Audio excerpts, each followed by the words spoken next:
Yesterday I was on Twitter, formerly known as X, and I saw someone with a significant educator following share that he essentially thinks any type of teaching that is based on student inquiry or student empowerment or doing authentic tasks like projects is a big waste of time. Now, I don't usually engage with people I disagree with on the internet. Not because I don't want to, believe me, I enjoy a good debate like anybody. But mostly because it's fruitless. I mean, very rarely am I going to change somebody's mind using my keyboard alone. However, I couldn't help it this time. And so I engaged with this person on Twitter. And essentially what he shared is that explicit instruction, a whole system where the teacher explicitly presents and leads students through material, is the most effective way to teach. According to him, systems like project-based learning are not as effective and should not be used. Well, I made the point that good project-based learning uses explicit instruction.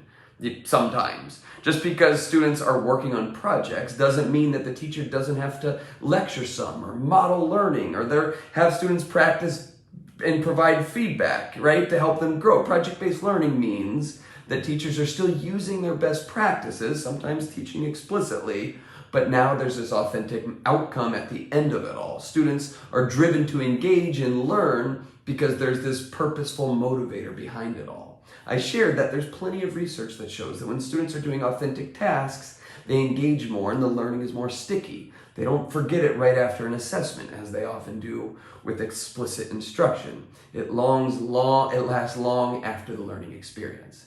Well, the person I was kind of debating with said no, explicit instruction isn't just a descriptor of a teaching method, it is the teaching method.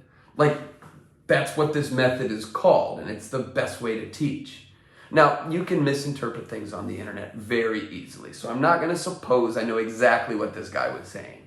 However, there is this sentiment that I've seen way too much in education, this idea that it's all or nothing, almost like it's tribal or something. It's saying, nope, this is the best. I'm on team explicit instruction. Or nope, I'm on team project-based learning. I'm on team accelerated reader. I'm on team PBIS.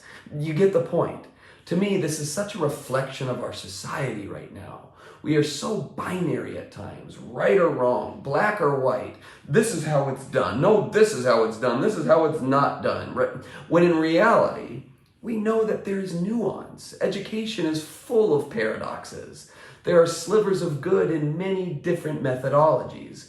And what we really need to do is take the best from everything and try to incorporate that in the way that we teach students. Listen, I love project-based learning. I've written books on it and spend a lot of my professional life helping educators learn how to do it well.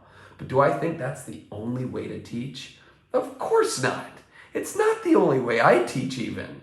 But I can think we can take this idea of giving purpose and authenticity to student work, and we can use it in many different other types of teaching. Even when we articulate the purpose of a learning experience to students and they're not engaged in a project, that purpose still has this power to motivate deeper learning.